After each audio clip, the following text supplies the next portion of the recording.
أعوذ بالله من الشيطان الرجيم بسم الله الرحمن الرحيم فلما أن جاء البشير ألقاه على وجهه فارتد بصيرا قال ألم أقل لكم إني أعلم من الله ما لا تعلمون۔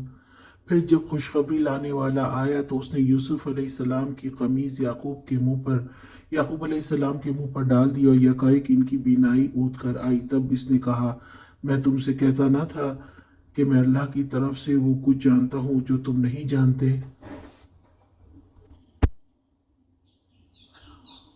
اب وہ بیٹا جو پیچھے رہ گیا تھا وہ بھائی کی قمیض لے کر آیا اور باپ کے چہرے پہ ڈال دیا اور روشنی لوٹ آئی۔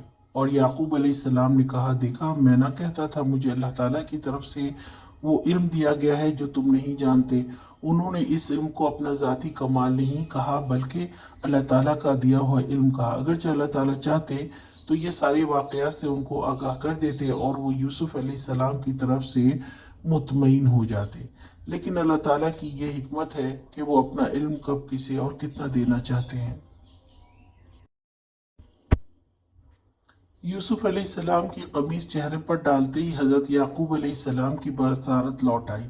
یہاں یہ بات قابل ذکر ہے کہ حضرت یعقوب علیہ السلام کے سامنے زندگی کا سب سے اندورناک غم حضرت یوسف علیہ السلام کی کرتے ہی کی صورت میں سامنے آیا تھا، جب برادران یوسف نے اس پر خون لگا کر ان کے سامنے پیش کر دیا تھا کہ یوسف کو بھیڑیا کھا گیا، اور اب زندگی کی سب سے بڑی خوشی بھی یوسف علیہ السلام کے کرتے ہی کی صورت میں نمودار ہوئی ہے۔